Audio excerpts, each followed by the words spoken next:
Continuamos en este semanario tras el fin del mundo, 10:50 la hora en la mañana, 3 grados la temperatura, nos dicen por acá, soleado, sí, soleado, eso es lo bueno, al sol zafás un poco, ¿no? Por el tema del intenso frío que estamos sufriendo. Vamos a decir, que lo decimos casi siempre, que pasan estas cosas a nivel medios de comunicación, dejemos de titular frío polar hace en el polo. Es lo mismo que de repente haya mucha humedad, qué sé yo, en Los Ángeles, California, y digan humedad pampeana. Es humedad del lugar, ¿no es cierto? Es un frío de acá, no es un frío polar. Frío polar hay en el polo. Listo, perdón. Eh, Le agradecemos ahora muchísimo la comunicación, un amigo de la casa, ya hemos hablado varias veces, analista internacional, rusólogo también así definido, periodista Cristian Lamesa, La Verdadera Política con Cristian Lamesa. ¿Cómo te va? Acá te saluda Federico. Hola Federico, ¿cómo estás? Un placer estar con vos y con tu audiencia. Bueno, gracias por atendernos una vez más. Cristian, habíamos conversado fuera de aire, yo te decía que me interesaba mucho volver a que nos cuentes vos con tu análisis y tu información lo que está pasando y en qué etapa está la guerra entre Rusia y Ucrania o entre Rusia y la OTAN, porque la verdad que también en el sistema mediático que tenemos en esta parte del mundo, viste que no hablamos casi de la política internacional, ¿no? Los grandes medios están como en las últimas hojas, si pensamos en un diario, la vieja usanza, estaba medio al final, y también pasa eso que nos llega un poco muy tergiversado todo, o se trastoca en el medio también, ¿no? Los análisis que tenemos son un poco, influenciados, pareciera, por otros poderes, ¿no? Cuando hablamos de esta guerra. Sí, bueno, yo siempre digo con una dosis de ironía que la mirada sobre la geopolítica a nivel de la clase política local, Mm. nacional, es como la política municipal, ¿no? O sea, miran el cordón cuneta y un par de cositas más y no observan detenidamente lo que se está jugando a nivel internacional, que es ni más ni menos que un cambio de paradigma que tiene que ver con seguir en el rumbo de un mundo unipolar con una hegemonía total por parte de Estados Unidos, que bien lo conocemos a partir de los 90, lo que esto generó en tantos países, incluyéndonos a nosotros, Ujú. o este cambio, este viraje encabezado por Rusia, por China y por otros tantos países que tiene que ver con esta mirada sobre un mundo multipolar Mm.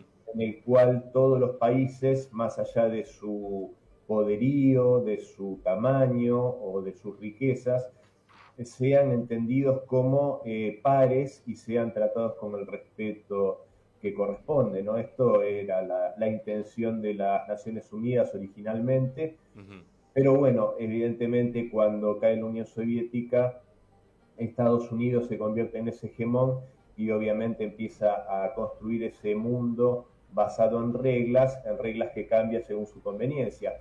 Y de acuerdo a lo que vos decías, Federico, que me pareció muy adecuado, claramente esta guerra es una guerra de la OTAN contra Rusia que se desarrolla en Ucrania.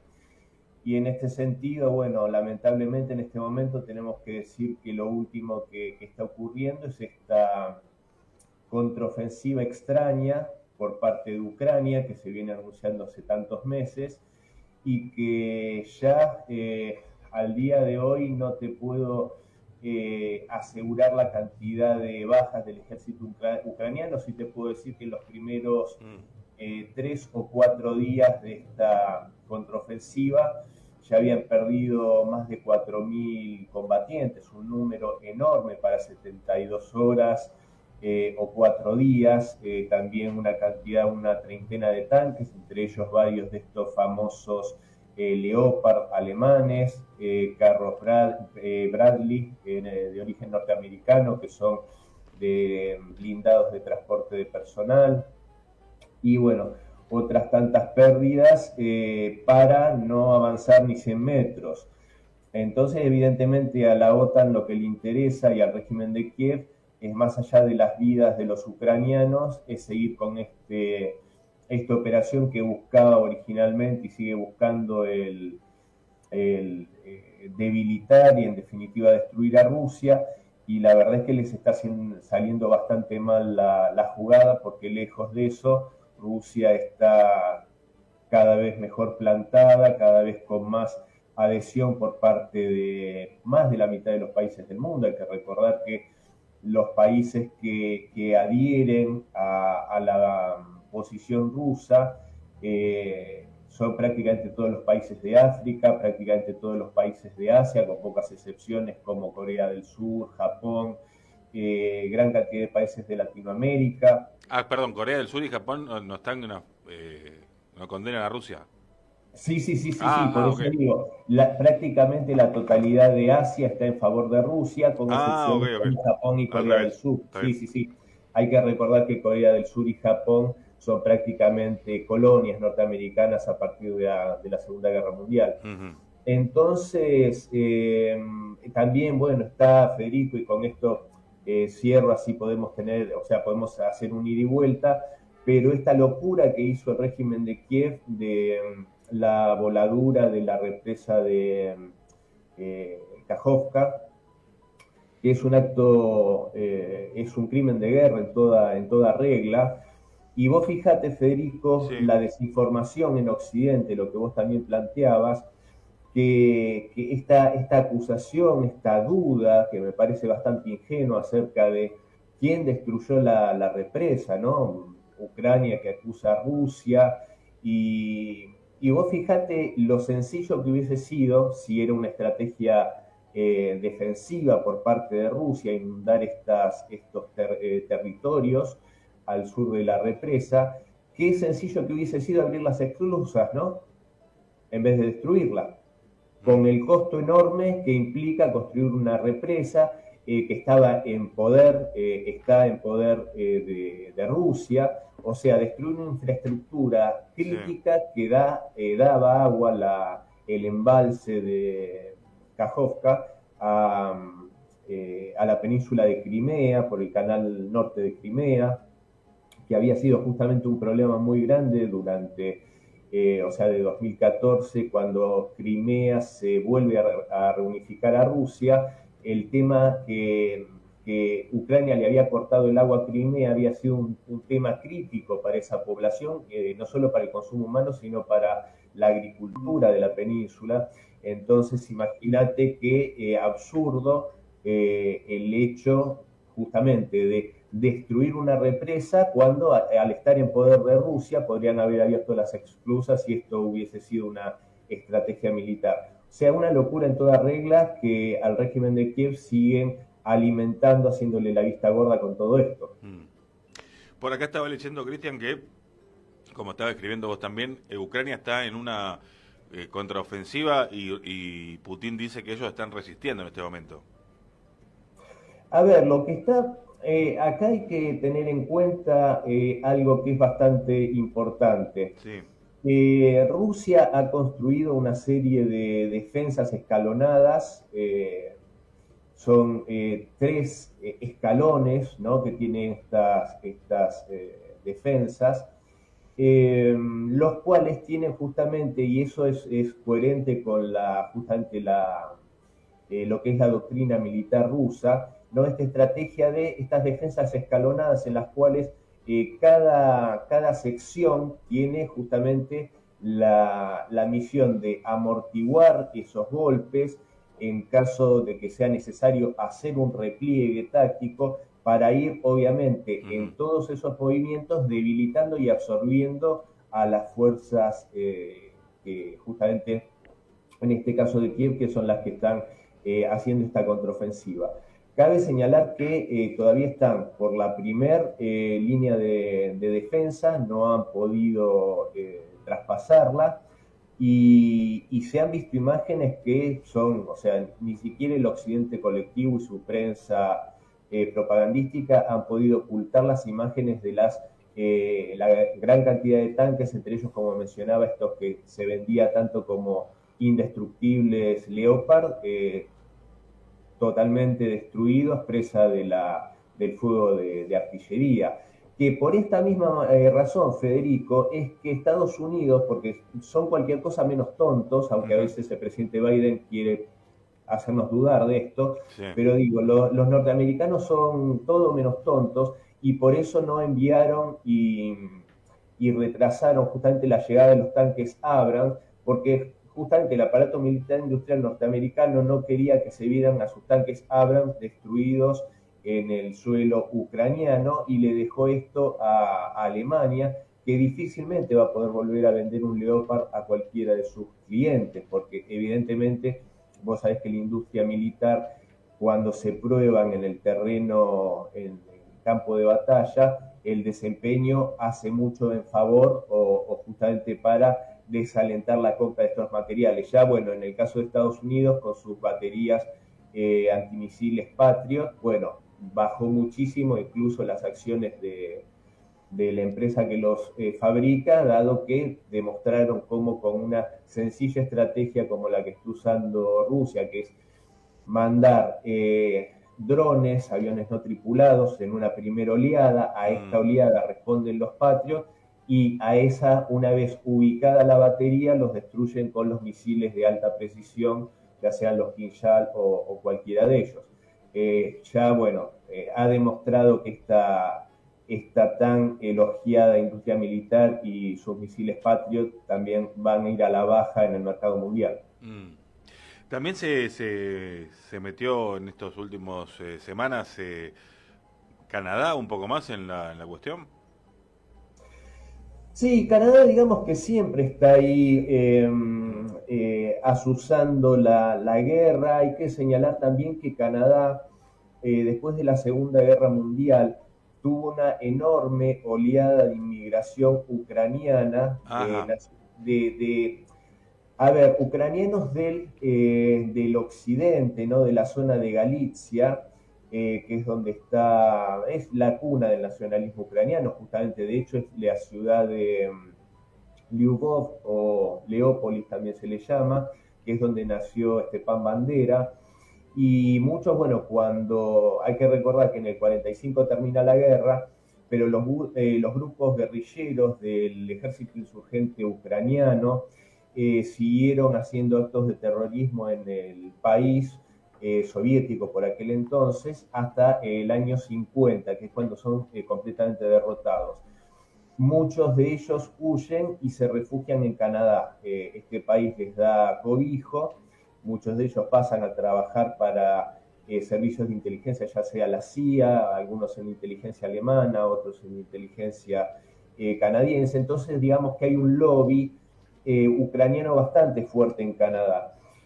Más allá de esto, que es un componente importante, también hay que señalar que Canadá prácticamente no es un país soberano. Recordemos que en este momento el rey el soberano del Reino Unido, Carlos, es la máxima autoridad y es el soberano de Canadá. O sea, es prácticamente una colonia con un primer ministro elegido, digamos, por la gente o por las corporaciones como es Justin Trudeau. Y entonces, y siempre va como furgón de cola de Estados Unidos y de los intereses británicos. Y esta operación, digamos, este ataque contra Rusia es algo que, digamos que en tándem ha generado Estados Unidos ya a partir del golpe de Estado de 2014, la revolución de colores de 2004-2005 en Ucrania, pero también tiene grandes intereses económicos el Reino Unido en el país eslavo, en Ucrania, y esto hace, y por eso decía que van en tándem prácticamente. Ahí es un cabeza a cabeza de intereses norteamericanos y por eso está bien definirlos como justamente este frente anglosajón contra Rusia. Hace poco tiempo nos había llegado una declaración de Medvedev, ¿no? Que hoy no sé bien qué cargo ocupa, pero fue presidente en algún momento, ¿no? De Rusia. Sí. Dmitry Medvedev fue presidente en el periodo 2008-2012. Anteriormente fue primer ministro del presidente Putin. y en este momento ostenta el cargo de vicepresidente del Consejo de Seguridad de Rusia. Ajá. Y sí, hace declaraciones que a mí me encantan. Te, Es muy no, simpático. te iba a preguntar, algo así como que la guerra va a durar varios años más y cuando termine no va a existir más Ucrania, dijo. Bueno, es que eso es un dato de la realidad, pero no, ahí es bastante más profundo que extendiendo sobre las declaraciones Sí. de Medvedev. Acá hay varios países que quieren tomar su porción de Ucrania. Acá, a ver, Mm. vamos a poner blanco sobre negro. La operación militar especial de Rusia en Ucrania no es por territorio, sino que es por la defensa de la población ruso-ucraniana de habla rusa, que tiene sentimientos de pertenencia a Rusia, Ajá. que son eslavos, que son prácticamente el mismo pueblo, y esa gente, por su pertenencia emocional y cultural y lingüística a Rusia, fue hostigada y masacrada desde 2014 a partir de la guerra civil en Ucrania. Rusia no ve alternativa para evitar un genocidio más que iniciar la operación militar especial el 24 de febrero del año pasado. Ujú. Entonces, el interés de Rusia, siendo el país más grande de la Tierra, duplicando el tamaño al segundo, que es Canadá, no necesita más territorio, tiene unas riquezas naturales infinitas y de hecho es un país subpoblado con sus 145 millones de habitantes y sus 17 millones de kilómetros cuadrados. Eh, entonces, no es la voracidad de Rusia por tener más territorio, sino por la defensa de su gente, de su pueblo ruso en esta parte. Que de hecho si hubiese respetado los acuerdos de Minsk, hoy estas regiones tendrían unos estatutos autonómicos amplios como tienen las regiones de España, que son autónomas, Ujú. bajo la soberanía ucraniana. O sea, no hubiese hecho falta derramar una gota de sangre y Ucrania seguiría con su soberanía sobre estos terrenos. Pero sí hay otros países que sí buscan apoderarse del territorio ucraniano. Recordemos que las tierras más fértiles del mundo están no solo en Argentina, sino también en Ucrania. Ajá, mirá. Entonces, sí, de hecho, bueno, el principal productor de trigo a nivel mundial en este momento es Rusia, junto con Ucrania. Mm. Pero por el occidente, Polonia tiene, bueno, Polonia, acá permitimos una digresión, Federico, que Sí. yo lo he escrito en mi libro, en La Paternidad del Mal, Ujú. a un célebre político del siglo XX caracterizó a Polonia como la hiena de Europa. Así la caracterizó. ¿Querés adivinar quién fue? No, no, no sé, estoy pensando rápidamente, Pero pero es fuerte. uno podría decir fue Stalin. Claro, Porque, sí. bueno, pero no fue Stalin. ¿Sabes quién fue? Winston Churchill. Mira. El líder británico caracterizó a Polonia como la hiena de Europa. ¿Por qué? Porque es un país que siempre estuvo dispuesto a alimentarse de la carroña o por lo menos a arrebatar territorios de países que estaban tal vez en un momento de debilidad, como fue la Checoslovaquia, que fue justamente descuartizada por Alemania junto con Polonia en el año 38. Entonces, Polonia quiere volver a arrebatar territorios ucranianos que ya había arrebatado en 1919, aprovechando la situación de guerra civil que tenía la Rusia soviética, y ahí es donde arrebatan la parte occidental de Ucrania, la parte occidental de Bielorrusia, parte de Lituania. Entonces, bueno, quiere volver a hacer esto, esta hazaña, en esta región de Galicia que yo te nombraba hace un rato. También Hungría quiere tomar la parte de Transcarpatia, que antiguamente había pertenecido a Hungría. Aparte, porque en esos territorios que hay una amplia minoría húngara, también son hostigados por el régimen de Kiev. Rumania también tiene aspiraciones territoriales sobre Ucrania. Entonces, a lo que se refería Dmitry Medvedev es que justamente por su torpeza geopolítica y por este acoso y hostigamiento contra la población rusa, es que, por supuesto, estos territorios que ya tomó Rusia no van a volver jamás a soberanía ucraniana. Esto es un hecho, te lo puedo firmar. Ah, Y por el otro lado, es muy posible que termine troceada con la anuencia de la OTAN y, justamente como decía, troceada en favor de estos países que te nombraba antes. mirá. Estuvo saliendo también estos días a una especie de gira, que por ahí estaba medio guardado, el presidente ucraniano, ¿no? Zelensky, Sí, incluso bueno, habló hasta la mujer de él, la primera dama ucraniana, estuvo dando sí, alguna bueno, entrevista. lo que pasa que yo creo que, a ver, Zelensky es un personaje, Zelensky es un comediante que creo que el personaje se lo devoró a él en este Esto no momento. es un mote, es el tipo de la comediante, No, o no, sí, es, sí. claro. De hecho, gran parte de su fama y de su dinero, Mm, más allá del dinero mal habido, de eso podemos hablar después, pero su dinero como comediante, como actor, mm, la mayoría lo hizo en Rusia y hablando ruso y mirá. actuando para televisoras en Rusia y de hecho habla bastante mal ucraniano, él tuvo que aprender el idioma ucraniano. Mirá. Él naturalmente habla ruso, el idioma que pretendió prohibirle a los rusófonos. Pero este señor, este Mm. comediante, Perdóname, vi también algún spot de la campaña del tipo antes de ser presidente vi unas cosas tremendas, como él con una ametralladora disparándole en el Congreso a los diputados, una cosa así, como que era el de la antipolítica. claro, porque eso él hizo una serie que se llamaba Servidor del Pueblo, el mismo nombre que le pone al partido político, Ajá, en el cual hacía que era elegido, o sea, llegaba a la presidencia y era una anticorrupción y qué sé yo, mirá. Mm, todo lo contrario a lo que fue en la realidad porque su gobierno es sumido de corrupción. mm, Pero este hombre lo contó Neftali Bennett, esto que voy a referenciar ahora, que él era primer ministro de Israel.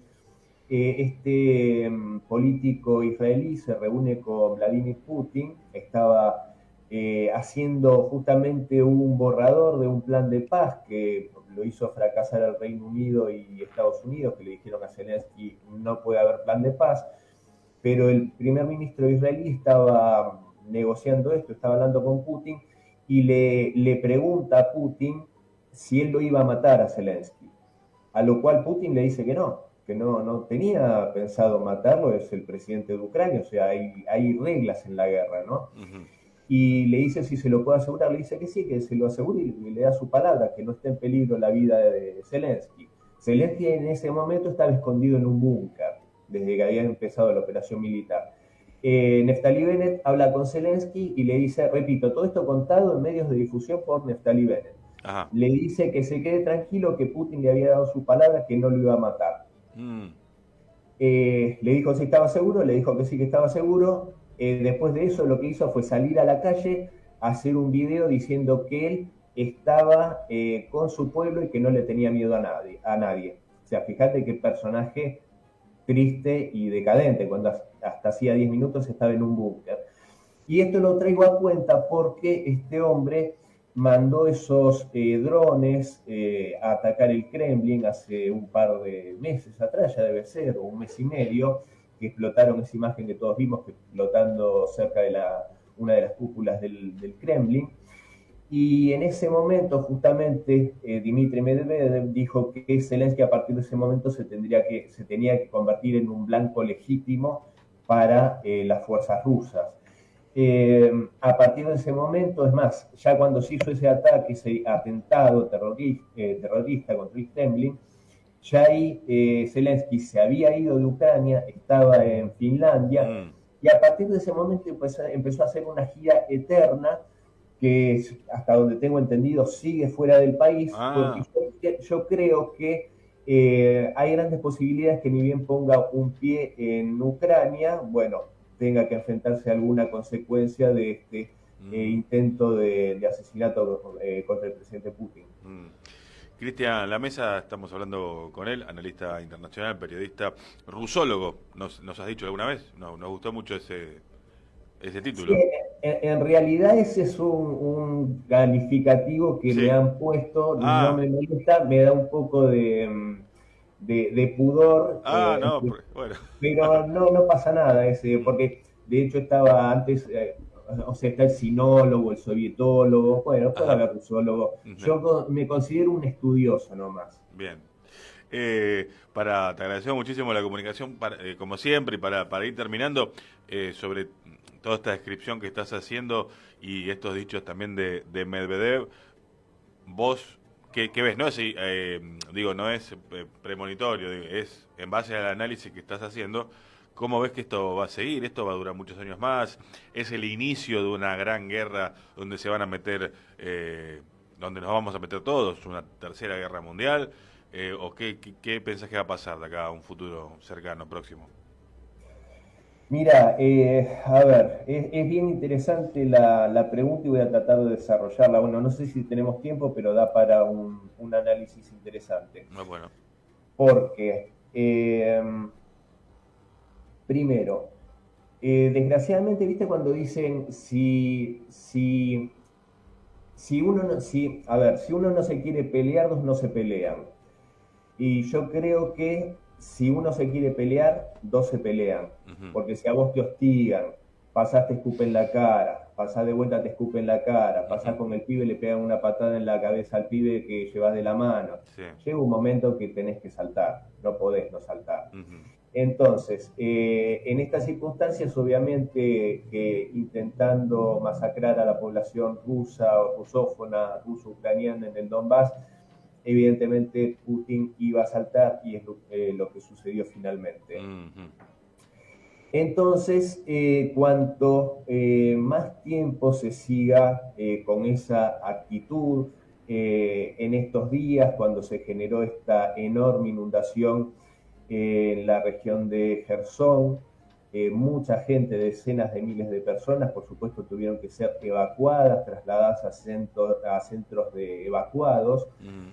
y varios de ellos fueron bombardeados por la artillería ucraniana, Federico. Entonces, evidentemente, son cosas que van escalando y que Rusia no va a tolerar y que va a seguir atacando en tanto y en cuanto se sienta atacada.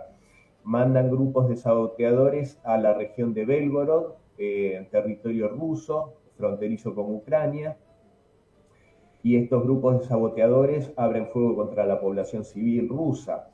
Entonces, a ver, todas estas provocaciones que hace Ucrania, instigada por la OTAN y con el permiso, por supuesto, de la OTAN, porque no hacen nada sin que las autoridades norteamericanas le den el consentimiento, hacen, muy por el contrario, que creo que ellos esperan o suponen que la población rusa se va a levantar contra Putin y le va a decir no queremos más guerra y que Mm, haya paz. sí. Bueno, lo que está Perdón, me estaba pasando, viendo de ahora en la BBC News una nota de un desertor del ejército ruso que dice muy pocos en el ejército creen que están luchando para proteger a Rusia de un peligro real. Un piloto que desertó de las filas rusas, lo publicaron hace un ratito en la BBC News.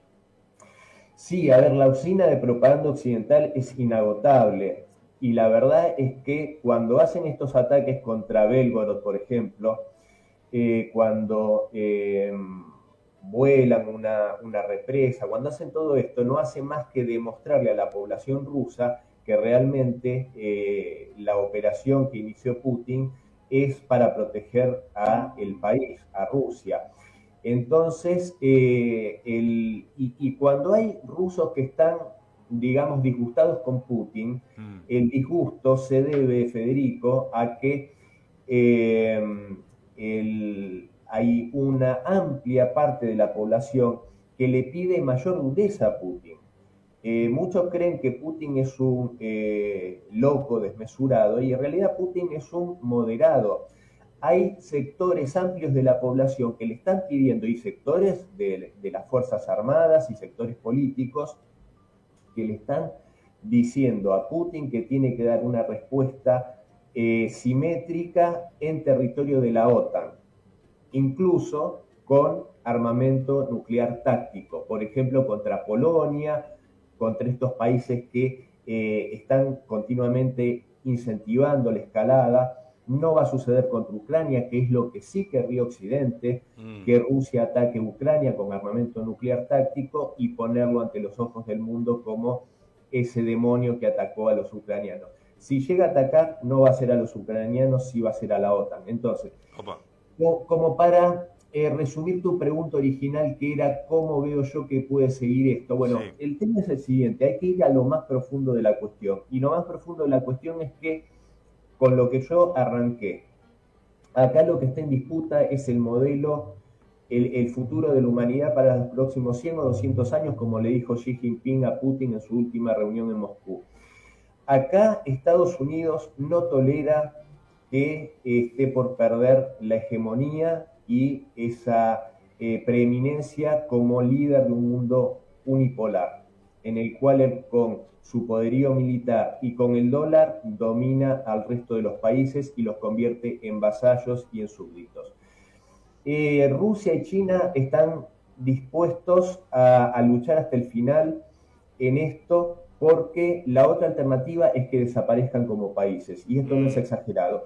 En un mundo multipolar, Estados Unidos puede seguir como un gran país, como una potencia, pero no como la única, y en el marco del respeto con los demás países. En cambio, si prevalece Estados Unidos, y no lo digo yo, lo dicen think tanks norteamericanos, lo dice la Comisión Helsinki, que es un organismo norteamericano que depende del Ejecutivo y del Legislativo de los Estados Unidos, han hecho una conferencia en junio del año pasado que se llama Descolonizar Rusia, donde hablan de la necesidad de desmembrar a Rusia en 20 o 30 estados pequeños.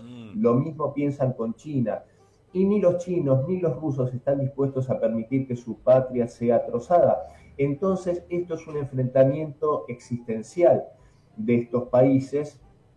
Entonces, acá el futuro es bastante oscuro en ese sentido, si lo vemos de este modo, porque es una lucha a muerte y ningún imperio murió sin llevarse a alguien puesto. Y este sería el caso de Estados Unidos.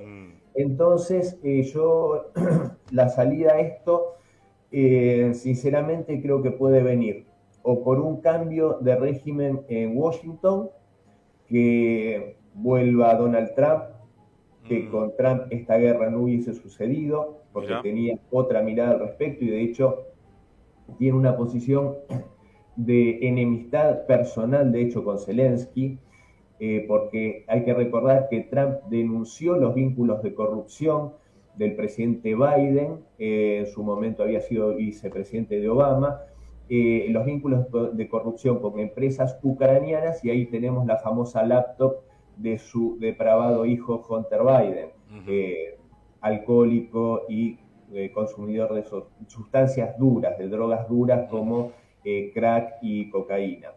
Entonces, sin duda, si hay un cambio de régimen en Washington en el cual llega al poder Donald Trump, yo creo que esto, como él mismo dijo, en 24 horas esta guerra termina. Y la otra opción es que realmente creo yo que Rusia se canse y dé un golpe sobre la mesa, que podría ser el uso de un arma nuclear táctica sobre algún país de la OTAN, y que en vez de apelarse al artículo 5 y desatarse una tercera guerra mundial, ahí se den cuenta que tienen que sentarse a negociar y que sea, como decíamos en el barrio, che, no te calentes, era una joda, vení, charlemos. Pero bueno, obviamente eso es muy peligroso porque la otra alternativa es una guerra nuclear a gran escala. No veo muchas otras salidas, Federico, te digo la verdad, porque, te repito, es una lucha existencial para los dos bandos. Por un lado, Rusia y China, que sin duda es existencial literalmente, se juegan la destrucción de sus países, y Estados Unidos, que va a seguir siendo una potencia importante, pero uno más en un marco multipolar, pero para su propia lógica existencial y para ese destino manifiesto del que se sienten orgullosos y no es más ni menos que querer hacer que el resto del mundo vivan como a ellos les parece bien. Para ellos perder esa hegemonía es prácticamente dejar de existir. Entonces es muy complicada la situación, Federico. Cristian, como siempre te agradecemos la charla, la comunicación. Para la gente que nos está escuchando, Cristian, la mesa, ¿dónde podemos seguir informándonos contigo? Bueno, hace poco abrí mi canal de YouTube que se llama La Verdadera Política con Cristian Lamesa, que es un pequeño y humilde homenaje al general Juan Perón y a su frase, la verdadera política es Claro. la política internacional, que varios dirigentes argentinos, si no la totalidad, deberían meditar sobre esa frase. Entonces, bueno, en mi canal obviamente voy a compartir, si me lo permiten, esta charla que estamos teniendo. Y ahí, bueno, pueden ver diferentes intervenciones mías en cadenas internacionales como Hispan TV, como Telesur, como RT y bueno, y medios nacionales como el tuyo, que siempre me siento muy halagado al ser convocado. Gracias, Cristian. Un abrazo grande. Estamos en comunicación. Abrazo enorme y gracias a ustedes. Cristian La Mesa en comunicación con este semanario Tras el Fin del Mundo aquí en Radio Atómica, hablando de la guerra entre Rusia y la OTAN que sigue y no termina. Continuamos con un poco de música, luego venimos con Cinema Atómica, con Baby Lugosi.